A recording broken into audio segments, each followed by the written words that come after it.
Kanban adalah metode manajemen visual yang digunakan untuk mengoptimalkan alur kerja dan meningkatkan efisiensi dalam proses produksi atau manajemen proyek.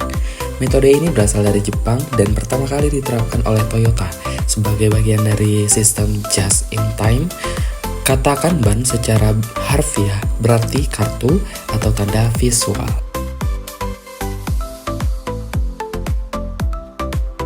Yang pertama, Kanban perintah produksi.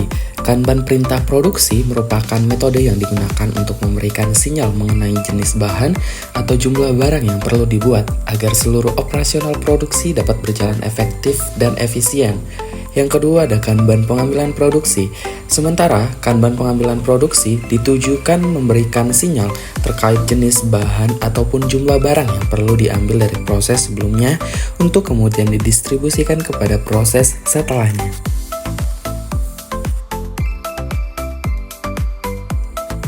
Adapun manfaat Kanban yaitu fleksibel, efisiensi waktu, pemberdayaan karyawan, mendorong kemampuan tim untuk fokus, manajemen inventaris dengan lebih baik, mendorong penghematan, optimasi alur kerja hingga menjadi lebih lancar, meningkatkan kolaborasi, meningkatkan quality control, peningkatan atau perbaikan secara berkelanjutan.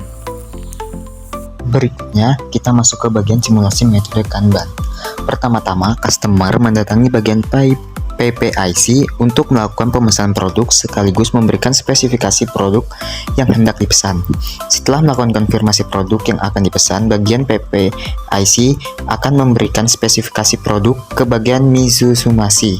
Setelah menerima spesifikasi produk yang akan dipesan, Mizusumasi akan memberikan surat permintaan produk ke bagian produksi 2. Setelah itu, saat stok produk masih ada, maka produk akan dipindahkan ke bagian warehouse oleh Mizusumasi. Setelah itu warehouse akan melakukan pengemasan. Saat proses pengemasan ini akan dilakukan perhitungan waktu yang dibutuhkan untuk melakukan satu kali pengemasan. Selanjutnya, saat stok di produksi 2 habis, maka staf bagian produksi 2 akan memberikan surat pengadaan bahan untuk pembuatan produk kepada Mizusumasi. Setelah Mizusumasi menerima permintaan tersebut, Mizusumasi akan memberikan surat tersebut kepada bagian produksi 1 untuk pengadaan spare part produk.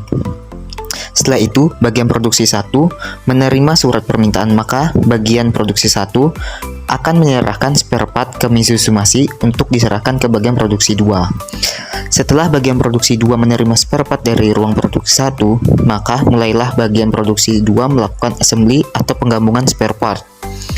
Pada saat penggabungan ini, tidak lupa bagian produksi 2 menghitung lama waktu yang diperlukan untuk membuat produk.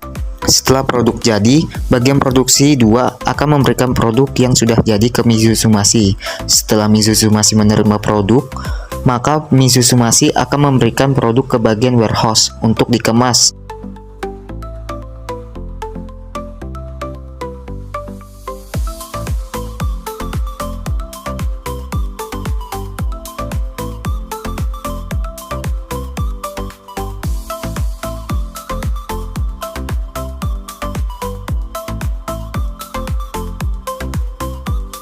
Setelah dikemas, maka bagian warehouse akan memberikan produk ke bagian Mizusumasi untuk diantarkan ke bagian PPIC untuk diantarkan ke pelanggan.